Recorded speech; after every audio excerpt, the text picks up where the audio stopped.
Yo, what up? What's poppin'? Back at it again with another video for y'all.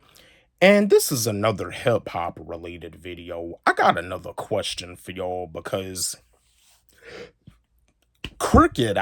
King Cricket, before Shady Records, before Slaughterhouse, and before Horseshoe Gang, King Cricket used to be signed to Suge Knight. He used to be signed to Death Row Records during like the early 2000s.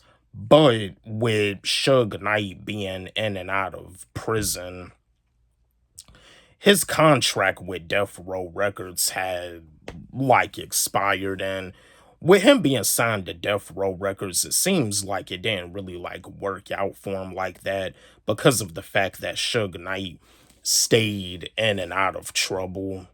But like he formed like a rap duo with this East Coast lyricist, and they've released some masterpieces together.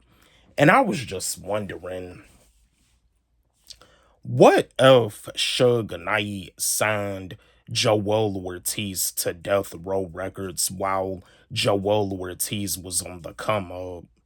My fellow Joell Ortiz fans, my fellow Death Row Records fans, let's chat. Let's have a discussion about this.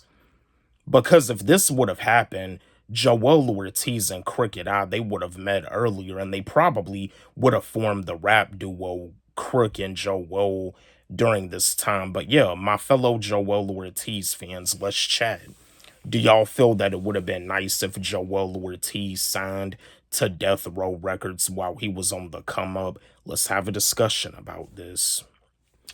So, to answer the question, if Joell Ortiz signed to Death Row Records when he was on the come up, it probably wouldn't have had worked out for him either, because Suge Knight, during this time in the early 2000s, he was staying in and out of prison. Suge Knight is currently in prison right now serving a life sentence, but yeah, if Joell Ortiz signed to Death Row Records, he would have like had a record deal and he probably would have recorded some records, but he probably wouldn't have had been able to release an album through Death Row Records due to Suge Knight staying in and out of trouble. But that's the thing. Before Slaughterhouse and before Shady Records, Joell Ortiz was actually signed to Aftermath Entertainment with Dr. Dre. And that's the thing about it too. Joell Ortiz, like his song "I Mean Business" is featured on the video game NBA Live 2005, and I think there was a situation where Jermaine Dupri had the opportunity to sign Joell Ortiz to So Def, but I think there was a situation where the deal didn't really go well, and it caused Joell Ortiz and Jermaine Dupri to have some beef. But yeah, if Suge Knight signed Joell Ortiz would have made some music, and he probably even would have met Suge Knight, but it probably wouldn't have had worked out in a good way due to the fact that Suge Knight kept getting into trouble during that time in like the early 2000s.